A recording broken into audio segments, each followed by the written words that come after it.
Keinformasi lain, pemirsa, Komisi Pemberantasan Korupsi menyegel sejumlah ruangan di lingkungan pemerintah Kabupaten Muara Enim, Sumatera Selatan. Ya, penyegelan dilakukan menyusul operasi tangkap tangan yang dikabarkan berkaitan dengan pejabat di lingkungan Pemkab Muara Enim. Tim penyidik KPK menyegel ruang kerja dan ruang tunggu Bupati Muara Enim, ruang asisten 2 bidang perekonomian dan pembangunan, serta 5 ruangan di Dinas Pendidikan dan Kebudayaan Kabupaten Muara Enim. Selain itu, rumah dinas Bupati Muara Enim juga turut disegel penyidik. Penyegelan dilakukan oleh belasan petugas KPK yang datang ke Muara Enim dan terbagi dalam 2 tim.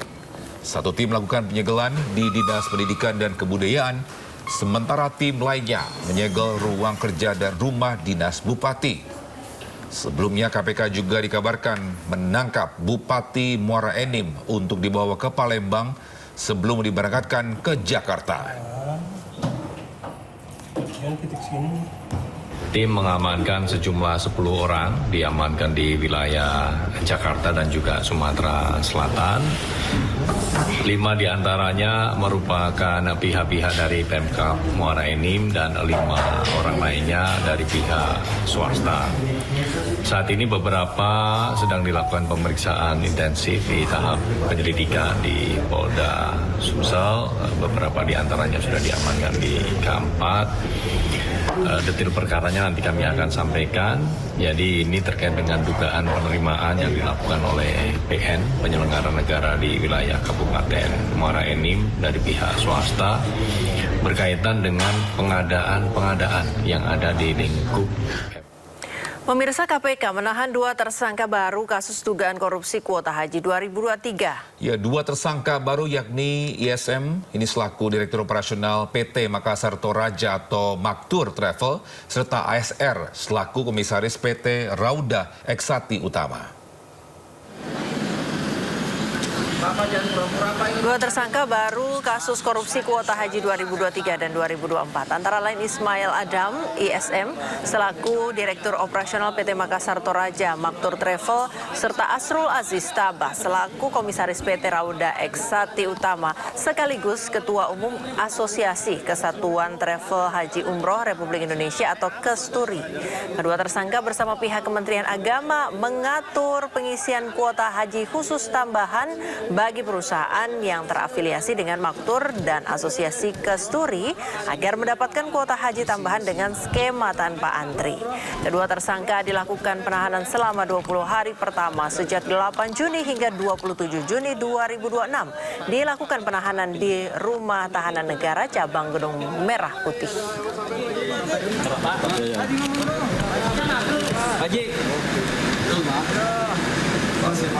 Ya, pemirsa, setelah lama tak terdengar pertempuran, kini Iran kembali memulai serangan. Iran kembali menunjukkan kekuatan dengan meluncurkan rudal balistik ke wilayah Israel sebagai balasan. Ya, pesan penghentian operasi terhadap Lebanon pun turut disampaikan agar kawasan tidak semakin tenggelam dalam pertikaian. Pesan apa yang ingin disampaikan Iran lewat kiriman serangan?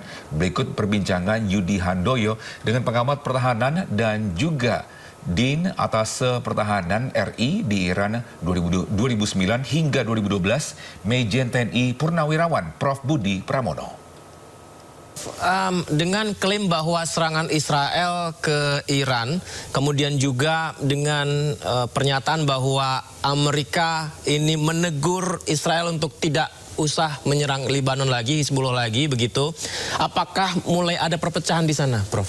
Antara Amerika, Mas, sama Israel, saya underline beberapa kali, tidak akan mungkin ada perpecahan. Kenapa demikian? Coba kita lihat dari sisi Amerika sendiri. Amerika sendiri mempunyai politik luar negeri bahwa dia harus membantu Israel dalam hal ini. Bantuannya kan gak sedikit, Mas. Berapa ribu ton munisi yang berapa berapa miliar dolar yang dikirimkan. Kemudian secara diplomatik dia 50 kali veto diberikan untuk Israel agar dia tidak dikondem, tidak dilaknat oleh negara-negara sedunia. Jadi militarily, diplomatically, Amerika ini support much. Belum lagi bagaimana bisikan-bisikan Yahudi ini di salah satu faksi atau faksi yang ada di Amerika ini. Nah, kalau misalnya Amerika itu sudah membantu seperti itu, mungkin nggak orang sudah membantu, kemudian terus dia bilang, udah jangan kamu jangan melakukan walaupun saya bantu, kan nggak mungkin. Logic thinking mengatakan seperti itu. Jadi kalau misalnya pecah ya nggak mungkin pecah. Nah, Israel sendiri katakanlah dia memang divorce dari Amerika, itu juga impossible. Sampai sejauh mana sih kekuatan Israel itu kemudian tanpa bantuan Amerika dia bisa berjalan sendiri? No way. I don't think so. Apa yang tidak dibantu oleh Amerika dari sisi intelijen, dari sisi pertahanan udaranya, dari sisi pesawat-pesawatnya yang precise, dari sisi high technology, dari sisi electronic warfare, dari sisi budgeting, semua Amerika. Nah, tapi kalau memang ternyata Israel itu kadang-kadang dia memang melakukan, bukan kadang-kadang, sering melakukan serangan without permission of US in this case, tanpa izinnya Amerika, ya ini memang budayanya Israel, karena menurut Israel itu adalah ancaman eksistensi yang dia menggunakan politik preemptive strike, yaitu yang sama Amerika juga preemptive strike. Jadi dia bisa mengatakan Amerika kalau misalnya saya tidak gerak, saya tidak basmi, saya tidak hancurkan itu namanya Iran pada saat dia lemah, dan saat lemahnya Amerika itu saat lemahnya Iran itu, Teheran itu saat sekarang.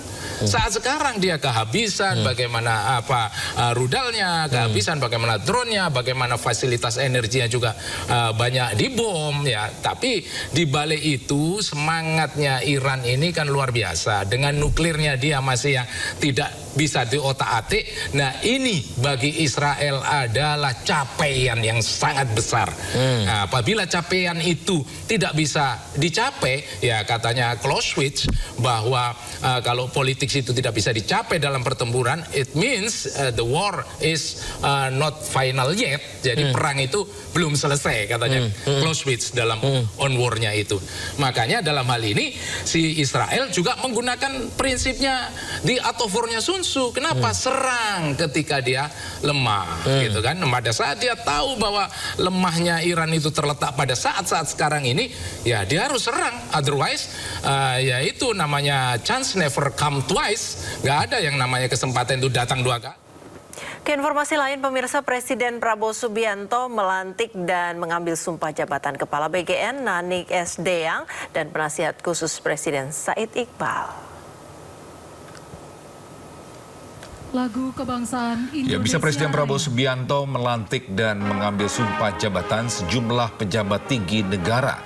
Di antaranya adalah Kepala Badan Gizi Nasional Nanik S. Deyang, Wakil Kepala BGN Agustina Arumsari dan Trenggono, serta penasihat khusus Presiden bidang ketenagakerjaan dan kesejahteraan buruh Said Iqbal. Nanik S. Deyang berjanji akan lakukan efisiensi anggaran Badan Program MBG. Bahwa kami concern pada efisiensi anggaran agar bisa tidak membebani anggaran negara pada saat ini, tetapi dengan tidak mengubah target dari yang kita berikan gizi. Ya, berikut daftar pejabat yang dilantik Presiden Prabowo kemarin. Nanik Sudaryati Deyang sebagai Kepala BGN, Agustina Arumsari Wakil Kepala BGN, Trenggono Wakil Kepala BGN, Said Iqbal Penasihat Khusus Presiden bidang ketenagakerjaan dan kesejahteraan buruh.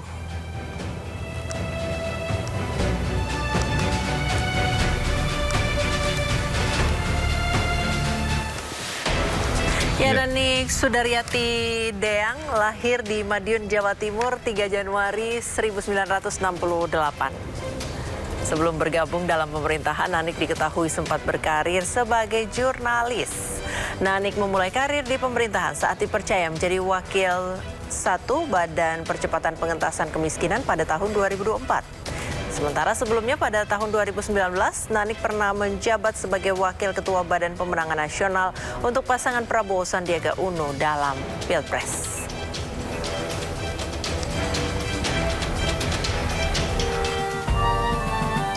Ya, lalu berikut profil dari Said Iqbal. Ini merintis karir sebagai buruh yang menjadi aktivis. Lulusan S2 Universitas Indonesia ini aktif terlibat dalam sejumlah organisasi dalam negeri. Said yang memulai karirnya sebagai ketua pimpinan Serikat Pekerja di sebuah perusahaan elektronik di Bekasi terus mengembangkan sayap. Dia sempat menjabat sebagai Presiden FSPMI sebelum menjabat sebagai anggota Dewan Pengupahan Nasional, Presiden KSPI, dan saat ini Presiden Partai Buruh Indonesia.